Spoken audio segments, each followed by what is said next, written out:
Hello，今天想跟大家分享我房间的墙面，从一开始平淡无奇的白墙，那到现在变成风水化的过程。那我先给大家看一下改造前跟改造后的样子。这间呢，之前是我爸妈在睡的，那维持原样已经有20几年了。这间的构造是很薄的轻隔间，所以我后面呢就选择用壁贴的方式，除了美观之外，还可以有隔音的效果。我搬进来后就一直想要换我喜欢的风格，所以呢我就尝试自己来改造。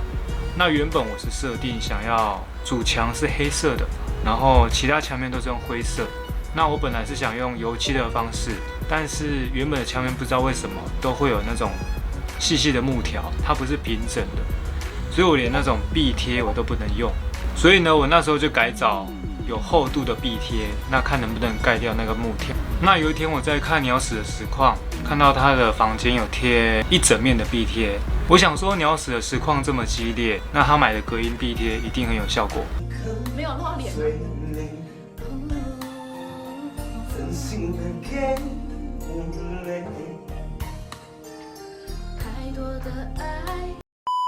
所以呢，我就上网找到一模一样的壁贴，但它的价格真的很贵。我买下来总共花了8500，8500我还没有贴满，我只贴了整个墙面的3/4，所以有蛮多地方呢都是留白的，非常丑。那我后面呢就改用油漆的方式，连同壁贴呢把它颜色一起改掉。所以我第一次改根本就是大失败，但是呢我至少也踏出第一步，那让我后面有更多的灵感，才有现在的样子。黑色的墙面改了一阵子之后，我发现整个房间真的太暗了，就算我打灯用轨道灯去打，它还是很暗。所以呢我就想说改个颜色好了。那我那时候是设定主墙从黑色改成蓝色的，因为我贴得很乱很不整齐，所以我想说用斑驳的感觉去淡化那种不整齐的感觉，所以呢我就决定改颜色，连同我床头的颜色呢都一起改掉，那才变成现在这个样子。这个是我床头的墙面，其实也贴得很烂，但是我发现它跟我的床架还蛮搭的，灰色跟金色的床架，我还蛮喜欢的。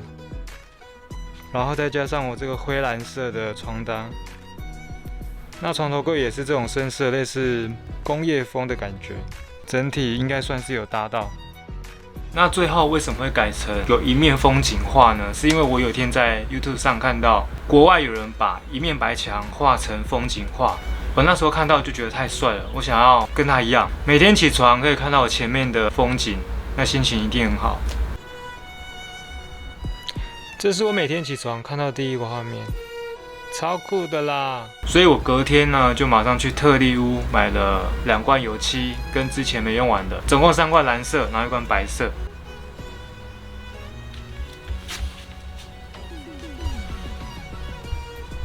我那天呢从晚上的8点画到凌晨2点，我都还没画完。那我是隔天呢才把它画完。但你们要知道一件事，别人是一整面的白墙，而我是这种凹凸不平的壁贴，然后这还是我第一次画画，所以真的是很大的挑战。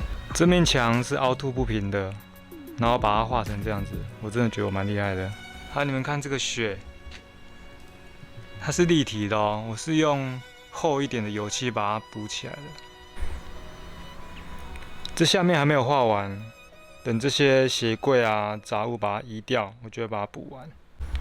你们看这壁贴贴的超烂的，还挑起来，超丑，真的超丑。虽然成果没有到很像，但至少我觉得还算满意。好，这就是我房间的进化史。我觉得从一开始改造到现在这个样子，其实我已经很满意了。